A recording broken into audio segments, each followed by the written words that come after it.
support one another, honor our fallen, and move forward in life-affirming ways.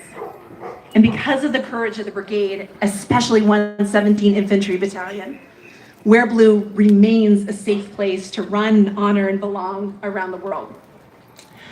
But in those first days after my husband died, it was really hard to see past that fog of the crippling loss.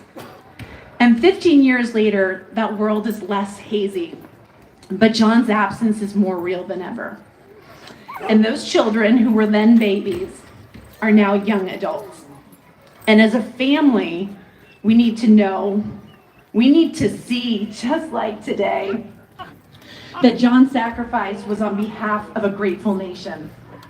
A nation that will not forget the men and women who gave their lives on the altar of freedom. In combat, in training, from service-connected illness, and by the invisible wounds of war. All of these precious lives mattered. And so it is amazing to look at the thousands of Americans here today and know that John and Specialist Dorflinger and CW3 Jacob Sims and First Lieutenant Peter Lance, Sergeant Brianna Moffett, generations of men and women who gave their lives in service to our nation are honored and remembered by a grateful nation. These men and women gave their lives in the fierce belief of the potential of our country. And they gave their lives trusting each of us to achieve this potential.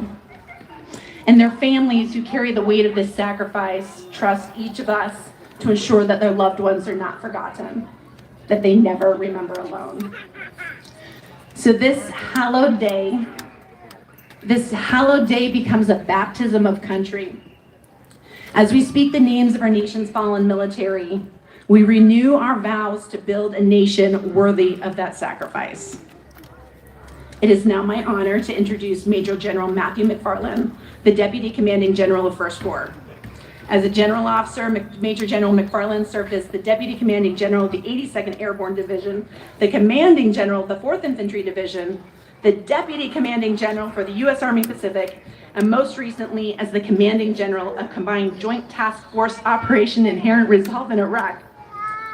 With operational and combat experience around the world, Major General McFarland uniquely understands the magnitude of what we ask our service members and their families. Major General McFarland.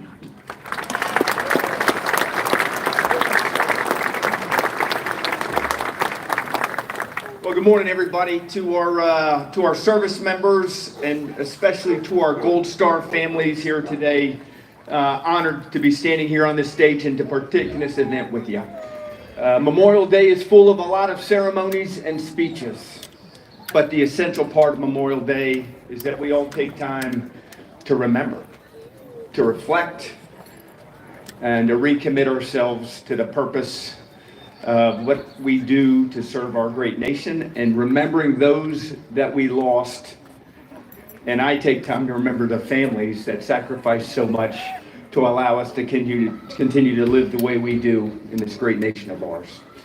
So as you step off on the run this morning, I'd ask you to take a look around at all of the names on all the blue to make sure it dawns on you and reminds us all the steep price of freedom we have paid over time, the sacrifice we've paid over time. So today at 11:30 we'll be at the Camp Lewis Cemetery, remembering many of those names on those headstones around the cemetery there, but all across our country. You can just get online today to take a second to learn about someone you may not have known that has given everything.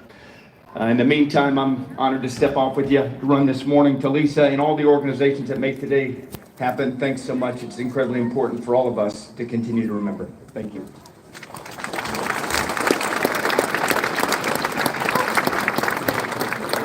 Thanks, sir. It takes about 10 seconds of watching the news today, and we are quickly reminded that the world is a scary and dangerous place. And it is the best and the bravest who answer the call to keep us safe, to run toward danger when so many of us would run from. And that is, of course, our American military.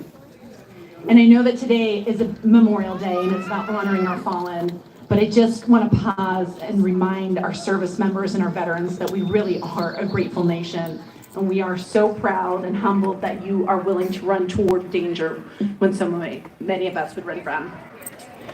This community is also lined with our families of the fallen, our Gold Star and surviving families. And as a reference, this past year alone, we lost 5 special operators in the Mediterranean, 8 airmen in an Osprey crash in Japan, 2 Navy SEALs were lost at sea during a ship raiding operation, 3 soldiers in an attack in Syria, and in the last month, Private First Class Katia Duenas Aguilar and First Lieutenant Zachary Galley. This loss is punctuated daily by the countless service members and veterans lost to suicide and service-connected illness. These are all heartbreaking reminders of the enduring sacrifice that comes with a life of service. And while it takes incredible courage to serve, it takes the most courage to move forward when our loved ones don't return from their military service. And so thank you to each of our surviving families for your greatest of sacrifices and your incredible courage and strength in the face of adversity. Every single person is deeply inspired by your love of country and your selfless service. Our fallen service members leave behind thousands of Gold Star and surviving children. And over the past 2 months, our local surviving youth have been a part of We Are Blue's youth mentorship program, training to run this 5K, living with healthy coping habits, and learning a life of service, all with the support of a military mentor.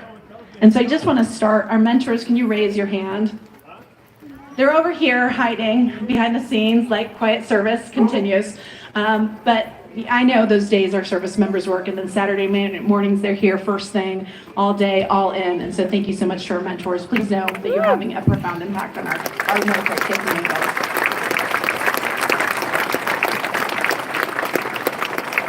Talk about the best of the best.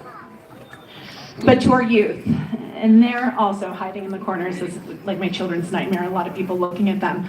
But our surviving and Gold Star youth are pretty extraordinary human beings, and they are incredible examples. So thank you to all of our Gold Star and surviving youth for your strength and your courage. You're an incredible role model to all of us for your braveness and your uncommon courage in the face of adversity. I'm going to invite them to come up on the stage to share the names of the fallen service members who they are carrying in their steps, not just today, but every day. But I call them up not just so that we can celebrate their strength, but so that they can see you and know that for the steps of this run, each of you are carrying this journey, this load, this joy of remembrance with them. So now I'm going to invite our youth to come up on the stage. They're going to share for whom they're remembering, and then we'll come back and we're going to work our way through this crowd and share the names who we, as this JBLM community, honor and remember today. Captain Conrad Marslick, Captain Conrad Mosley, Chief Petty Officer John Fowler,